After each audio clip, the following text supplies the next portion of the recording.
सर्व स्पर्धकांना माझा नमस्कार।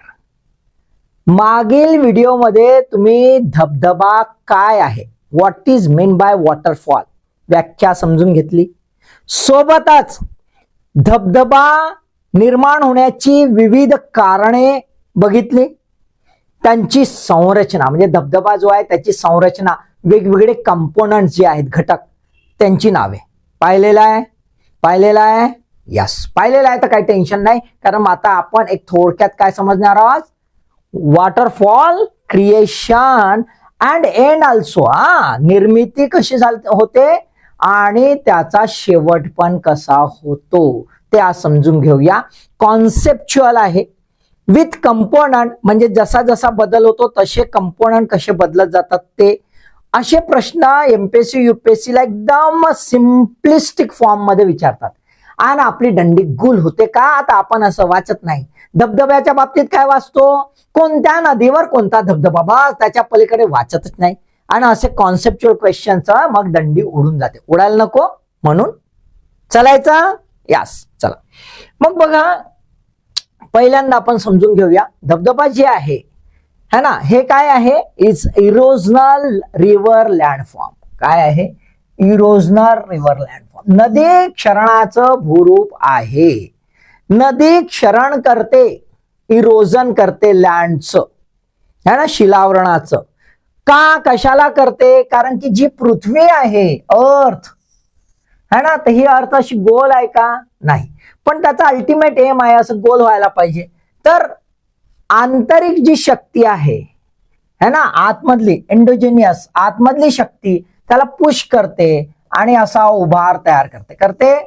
हे काय झाले, उभार तयार केला, रिलीफ याला पर्वत म्हणतो आपण, माउंटन्स म्हणतो, पठार म्हणतो। आता हे असं झाल्यामुळे आता गोलाकार राहिला का, नाही, अल्टिमेटली अर्थ जी आहे, पृथ्वी जी आहे ती डायनामिक आहे आणि ती सातत्याने स्वतःला बॅलन्स करते। बॅलन्स जी करण्याची प्रक्रिया आहे, म्हणजे गोलाकार स्वतःला ठेवायचा आहे ऍज फार ऍज पॉसिबल, ती जी प्रक्रिया आहे त्याला आपण म्हणतो आयसोस्टॅटिक इक्विलिब्रियम। आयसोस्टॅटिक इक्विलिब्रियम ही प्रक्रिया करायसाठी आंतरिक आणि बाह्यांगत जे घटक आहेत ते सातत्याने परिणाम टाकत असतात। आता एकदा उभार केला त्याला तर झिजवा लागेल, गोलाकार आलाच पाहिजे, गोलाकार आला पाहिजे, त्यासाठी जे काम आहे ते नदीचं क्षरण कार्य आहे। म्हणून धबधबा हे काय आहे, त्याचं एक भूरूप आहे। नदी क्षरणाची मर्यादा मात्र निश्चित करते, हे determine the river erosional limits.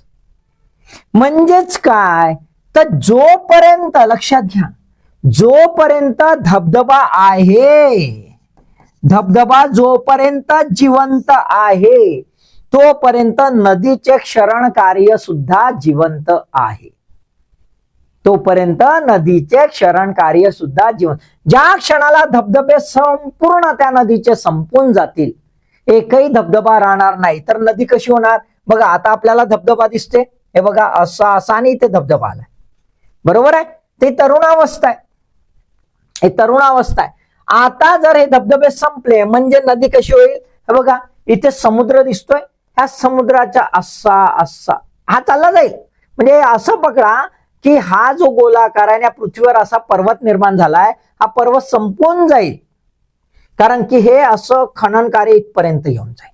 Getting the point, म्हणजेच काय, तर अल्टिमेट बेस लेवल आहे जी समुद्र पातळी आहे, अल्टिमेट बेस लेवल ती अटेंड होईल, ती प्राप्त होऊन जाईल आणि नदीचं क्षरण कार्य संपेल।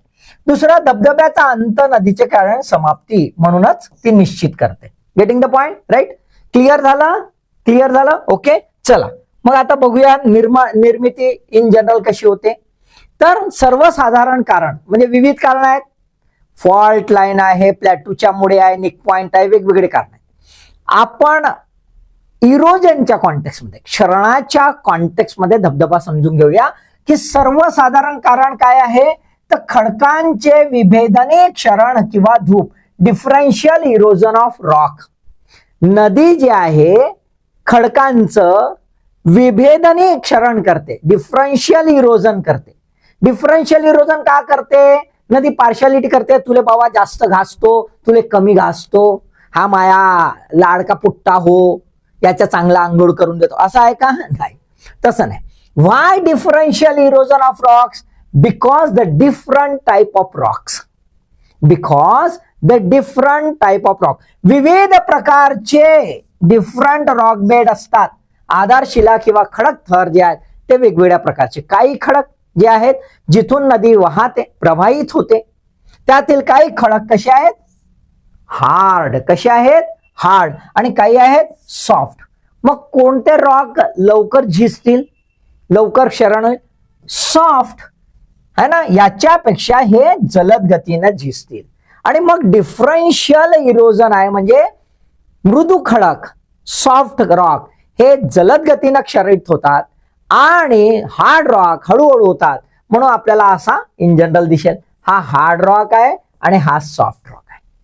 बरोबर आहे. हा सॉफ्ट रॉक जलद गतीने झिजेल आणि जलद गतीने झिजला जर सपोज टू बी, तर इन जनरल कसं होईल आपण बघूया की हे असं राहिलं की मग आपल्याला दिसेल की एक जर हा हार्ड रॉक आहे है ना, आणि इथे हा दुसरा सॉफ्ट रॉक आहे, तर सॉफ्ट रॉक काय होऊन जाईल? सॉफ्ट रॉक हा असा झिजून जाईल. हा इथे इथे होता है ना, आणि असा हा झिजून जाईल. तर मग रिव्हर कशी येईल? हे अशी अशी अशी वरून जात होती ना. आता ही रिव्हर टिंग टिंग, बरोबर आहे, राईट. आता इथे काय तयार झाला? हा धबधबा तयार झाला. जिथे ग्रेडियंट धडकन उतार झाला फटकन, तर तिथे आपल्याला धबधबा दिसेल. क्लिअर? आता आपण स्टेप वाईज समजून घ्या. स्टेप वाईज खूप महत्वाचं आहे, कारण की प्रत्येकाला नावं आहेत, नावं लक्षात ठेवायची असतात, तसं विचारल्या जातं. बरोबर आहे. पहिला टप्पा हा आहे हार्ड रॉक, हा आहे सॉफ्ट रॉक है ना. नदी अशी प्रवाहित होत आहे, हळूहळू हा जो रॉक आहे हा झिजतो. हा बघा, हा इथे इथपर्यंत होता, हा इथे झिजतो. ज्या पॉइंटला हार्ड रॉक आणि सॉफ्ट रॉक विलग झालेला आहे आणि इथे उतार ग्रेडियंट तयार झालाय, उतार तयार झालाय, सडन उतार तयार झालाय, त्या पॉइंटला आपण काय म्हणतो? निक पॉइंट, खाच बिंदू. त्या पॉइंटला काय म्हणतो? निक पॉइंट, खाच बिंदू. ह्या खाच बिंदूमुळे हा जो पॉइंट आहे हा काय तयार झालाय? कडा तयार झालाय, लीज तयार झालाय. काय तयार झालाय? कडा तयार झालाय. आणि बघा आपल्याला दिसते हा असा कडा तयार झालेला आहे आणि हळूहळू हळूहळू असा धबधबा तयार झालाय. हा जो आहे इथला जो खालचा भाग आहे, इथे इरोजन जास्त प्रकारे होत आहे. बरोबर आहे. आणि त्याच्यामुळे जो सॉफ्ट रॉक आहे तर अधिक जास्त जलद गतीने त्याचं क्षरण होत आहे. क्षरण झाल्यामुळे तिथे खोल खड्डा झालाय, कारण की पाण्याचा जो प्रवाह आहे त्याचा फोर्स आहे, त्या फोर्समुळे काय होत आहे? झीज होत आहे. निरंतर झीज झाल्यामुळे ते खोल खड्डा तयार झालाय. हा जो खोल खड्डा तयार झालाय तो काय आहे? प्रपात गर्ता, प्लंज पूल. प्लंज पूल दोन कारणामुळे. एक याची आहे हायड्रोलिक ऍक्शन. हायड्रोलिक ऍक्शन, पाण्याची स्वतःची आपली प्रवाहाची एक ताकद आहे, त्यामुळे तो व्हर्टिकल इरोजन करतोय, फाड फाड फाड फाड. दुसरं, इथले जे दगडधोंडे पडत आहेत ते इथे पडल्यामुळे ते गोल गोल गोल गोल गोल गोल फिरतायत, म्हणजे हे इरोजनल टूल आहेत. हे काय आहेत? इरोजनल टूल आहे. क्षरणाचे जे आहेत घटक आहेत ते काम करतात. अंकुजीदार असल्यामुळे गोल गोल फिरतात आणि तिथे कुंभ गर्ता तयार होतात. कुंभ गर्ता गर्ता गर्ता मोठी होऊन जाते आणि मग काय तयार होते? प्लंज पूल, प्रपात गर्ता तयार होते. क्लिअर? ओके. बघा मग आता हा काय झाला? हा असा असा असा असा असा जाईल, हा असा असा असा जाईल. ह्या असा बघा इथे होता, हा इथे गेला. हे असं होणं, हा मागे मागे सरकणं, सॉफ्ट रॉक मध्ये सातत्याने झीज होणं. कशी आहे? अशी हॉरिझॉन्टल, नदीच्या मागच्या साईडने अशी झीज होणं, याला काय म्हणतो? अंडर कटिंग, अवकाटन. काय म्हणतो आपण? अंडर कटिंग, अवकाटन. हे अवकाटन असं असं सरकत गेलं की हा हार्ड रॉक वर आहे, हा हार्ड रॉक वर आहे. हा हार्ड रॉक वर असल्यामुळे याचं वजन वाढलेलं आहे आणि हा कधीतरी तुटणार. ज्या क्षणाला याचं वजन वाढलेलं आहे आणि हा तुटायची पॉसिबिलिटी आहे त्याला आपण काय म्हणतो? लोंबती कडा किंवा उतरती कडा किंवा प्रलंबित कडा, ओव्हरहँग लीज. काय म्हणतो त्याला? ओव्हरहँग लीज. इथे तयार झाली का? अजूनही नाही. ओव्हरहँग लीज इथे व्हायची आहे. इथे ओव्हरहँग लीज म्हणजे प्रलंबित, उतरती किंवा लोंबती कडा तयार झाली. ही लोंबती कडा, प्रलंबित कडा इथून आता तुटेल, कारण की आता पाण्याचा दबाव आहे. पाण्याचा दबाव आहे तर इथे क्रॅक पडतील आणि हा जो आहे ग्रॅव्हिटेशनल फोर्स इथे आहे हा पेलू शकणार नाही आणि त्याच्यामुळे ही कडा जी आहे ती तुटेल. हे बघा असं तुटली आहे एवढी कडा, खाली पडले. आता हे इरोजनल टूल तयार झाले. हे काय तयार झाले? Erosional tool. हे पडलं, जी लोंबती कडा पडते त्याला काय म्हणतो आपण?